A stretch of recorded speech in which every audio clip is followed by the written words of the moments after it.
कूड़ा संयंत्र कुराहा में आग लगने से काफी नुकसान हुआ है। आग इतनी तेजी से फैली कि इस दौरान वहां पर रखी मशीनरी भी जलकर राख हो गई है। यहां स्पष्ट कर दें कि चंबा शहर के कूड़े के सही निष्पादन के लिए कुराहा में कूड़ा संयंत्र स्थापित किया गया है। इसी कूड़ा संयंत्र में आग लग गई। आगजनी की इस घटना में मशीनरी भी जल गई है। सर ऐसा है कि रात में मैं घर में जब सोया हुआ था तो मुझे लगभग 3 बजे फ़ोन आया। जो यहाँ पे ऑपरेटर है उसने फ़ोन किया मेरे को कि अंकल ऐसी ऐसी बात हो गई है और यहाँ पर आग लगी है भयंकर तरीके से। उसने एक वीडियो भी मेरे को भेजी। तो मैंने सबसे पहले उसको नंबर दिया इसका और मैंने खुद भी कॉल की बिजली वाले के लिए कि मैंने सबसे पहले जो आप इसका सर्किट जो है वो काट दो, बिजली का कनेक्शन काट दो ताकि कोई ऐसा नुकसान ना, जान माल का नुकसान जो है वो ना हो सके। और मैं वहाँ से फिर जब तक यहाँ पहुँचा तो उसी दौरान थोड़ी देर में जो है वो अग्निशमन की गाड़ी भी पहुँच चुकी थी और इन्होंने बुझाने की कोशिश तो की, लेकिन बुझाने का मंजर जो था वो था नहीं, या बहुत भयंकर तरीके से आग लगी हुई थी। ये पता नहीं लग पा रहा था कि ये प्लांट है कहाँ, जैसे देख नहीं पा रहे थे हम। और बहुत देर तक जो है हम लोग जो यहाँ पर स्थानीय लोगों के ये थे, एक गाड़े वगैरह लगाए हुए थे ये इसके पशुओं के लिए, इसको हमने यहाँ से साइड करवा दिया, लिफ्ट करवा दिया घर के लिए। और उसके बाद जो है ये आग लगातार जो चलती रही। अभी भी ये आप इसका मंजर देख पा रहे हैं कि बहुत भयंकर आग जो है यहाँ पर लगी हुई है और जो भी अंदर मशीनें वगैरह थी वो सारी जल के राख हो चुकी है इसमें। और मेरे ख्याल से तो 1 करोड़ के लगभग का नुकसान जो है वो म्यूनसिपल काउंसिल का इसमें हुआ है, क्योंकि हाल ही में जो है मशीनें जो लगी हुई थी, मैं स्वयं यहाँ पे काम करता था तो ये 64 लाख की मशीन जो है वो कंपोस्ट मशीन लगाई हुई थी तो वो जल के राख हो गई है। फिर श्रेडर मशीन थी लगी हुई, वो भी जल के राख हो गई है।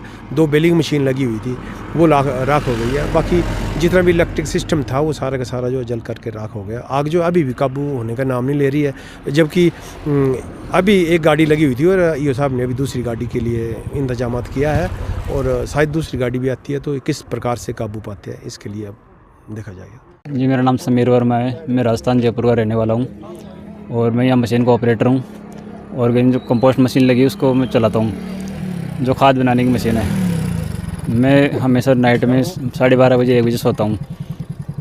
कल रात को मैं 1 बजे सोया, तब तक कुछ भी नहीं था यहाँ पे। फिर लगभग ये 2 बजे के बाद में लगी आग और मैं कमरे के अंदर सो रहा था तो मेरे को अंदर घुटन हुई, सांस नहीं आया। तब मैं उठा और उठ के तुरंत मैंने दरवाज़ा खोल के और कंबल लपेट के बाहर आ गया। फिर मैंने फायर ब्रिगेड को कॉल किया, उसके तुरंत बाद आधे घंटे में फायर ब्रिगेड आ गई। से हमने इस कूड़ा संयंत्र के प्रबंधन को लेकर बार आवाज़ें उठाई है। कई बार कमेटी को, जिलाधीश महोदय को हम सचेत कर चुके हैं। पिछले 10-12 सालों से एनजीटी में भी गए, लोगों के आंदोलन भी हुए यहाँ पर और कूड़े के ढेर लगते थे। आग लगाना यहाँ पर परंपरा रही है, ये आज नहीं लगी आग। पहले तो मवेशी तक जला दिए जाते थे, कूड़े के अंदर फेंक दिए जाते थे, उसको जला दिया जाता था। मैं इसका पूरा का पूरा जिम्मा जो है वो कमेटी प्रबंधन पर, जिला प्रशासन के ऊपर जो ये सारा पोल्यूशन फैल रहा है उनके जिम्मे लगाता हूँ ये चीज़ें। ये आग लगी, हमने बार मांग की यहाँ CCTV कैमरे लगाए जाएं अंदर और बाहर, ताकि अगर कोई शरारती तत्व आग लगाता है तो उसकी पहचान हो सके। हमने बार बोला यहाँ कूड़े के जो ढेर लग जाते हैं उस ढेर का निष्पादन करने के लिए यहाँ से कूड़े का ट्रक जो है परमाणु या कहीं पर भी जहाँ बाहर भेजे जाते हैं वहाँ तक ये कूड़े ले जाए जाए। अब ये लड़कियाँ यहाँ पर कूड़े में काम करने वाली है, इन्होंने कचरा बीनना है, कचरा बीनने के बाद उन्होंने यहाँ ढेर लगाने हैं, उसको बेलिंग मशीन में डाल के उनके बोरे बनाने हैं। रात दिन मेहनत की इन्होंने, तो वो जो कूड़े के ढेर थे उठवाने तो कमेटी ने थे ना।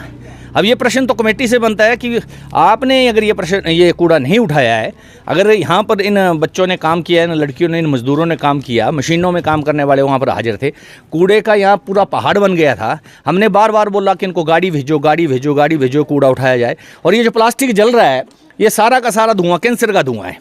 ये कैंसर रूपी धुआं सारे आदमी को ख़राब कर रहा है। आप देखो ना, हम बोलते हैं खुले में कूड़ा मत जलाओ, जब इकट्ठा एक जगह डाल दो फिर जला दो।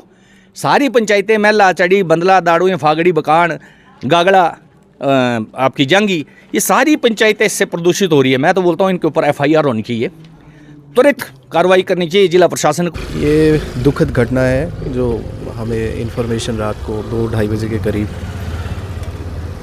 दूरभाष के माध्यम से मिली थी। तो हमारी जो टीम्स थी मौका पर वो पहुंच चुकी थी, उसी वक्त हमारी टीम्स पहुंच चुकी थी। फायर के लिए भी हमने कॉल कर दी थी। से आग पर तो काबू पा लिया गया है, बट उससे अभी धुआं जो है वो काफ़ी मात्रा में अभी भी निकल रहा है। तो हमारा जो एक मशीन का ऑपरेटर है वो यहाँ पर रात को रहता था, यहीं पर था। तो उनको घुटन महसूस हुई, तब उनको ये महसूस हुआ कि कहीं पर आगजनी की घटना हुई है। तो जैसे उनके बयान के मुताबिक जैसे बाहर निकले और चारों तरफ वो आग फैल चुकी थी उस टाइम तक।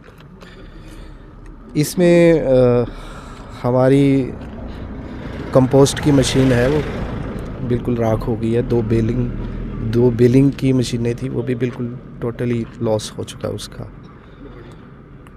बाकी जितना भी सॉलिड वेस्ट मैनेजमेंट था वो भी जल के राख हो गया। इसमें पुलिस को हमने सूचित कर दिया है। मेरी डीएसपी जतेंद्र चौधरी साहब से बात हो गई है, डीएसपी हेडक्वार्टर, और सदर पुलिस स्टेशन की टीम जो है इन्वेस्टिगेशन करने के लिए मौके पर आ रही है जी। अप्रॉक्सीमेटली इसमें हमारा 2-2.5 करोड़ का नुकसान है।